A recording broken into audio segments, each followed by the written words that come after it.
ഈ ചീരയില്ലേ, ഈ ചീര നമ്മൾ ഒരു 4 ഇലയുള്ള സമയത്ത് ഇങ്ങനെ നുള്ളിയെടുക്കുക. ഇങ്ങനെ നുള്ളിയെടുത്തിട്ട് അത് നമുക്ക് ഇത് എല്ലാ ഔഷധത്തിനും പറ്റിയതാണ്, എല്ലാ രോഗത്തിനും പറ്റിയതാണ് ഈ ചീര. പിന്നെ ചെറുതായിട്ട് നുള്ളിയെടുത്തിട്ട് ഇത് നമ്മൾ ചെറുതായിട്ട് അരിഞ്ഞ് ഇതിൻ്റെ അകത്ത് പരിപ്പിടുക,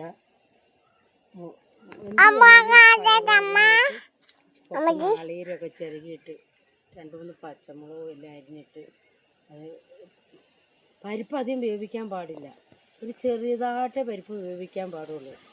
ആ പരിപ്പ് വേവിച്ച് വെച്ചിട്ട് ഇത് അരിഞ്ഞ് വെച്ചേക്കുന്നത്, പച്ചമുളകും എല്ലാം അരിഞ്ഞ് വെച്ചേക്കുന്നത് അതിൻ്റെ കൂട്ടത്തിലിട്ട്, നാളികേരവും എല്ലാം കൂടെ അതിൻ്റെ കൂട്ടത്തിലിട്ട് ഇളക്കി ഈ ഇല അരിഞ്ഞിട്ട് ഉപ്പേരി വെച്ചാലില്ലേ, ഒരു നാട്ടിൽ ഉപ്പേരി പറയും, ചില സ്ഥലത്ത് തോരൻ എന്ന് പറയും. ഇത് തോരൻ, ഇത് അരിഞ്ഞ് തോരൻ വെച്ച് കഴിഞ്ഞാൽ എന്താ നല്ല ടേസ്റ്റാണെന്നറിയോ. ഇത് ഉപ്പേരി വെച്ച് കൂട്ടി ഇത് തന്നെ കൂട്ടി ചോറ് കുറേ കഴിക്കും. ഇതാണ് ഞങ്ങൾ തോരൻ വെക്കാൻ.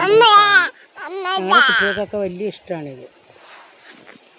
ഇത് കണ്ടെല്ലാം ലൈക്ക് ചെയ്യുക, ഷെയർ ചെയ്യുക.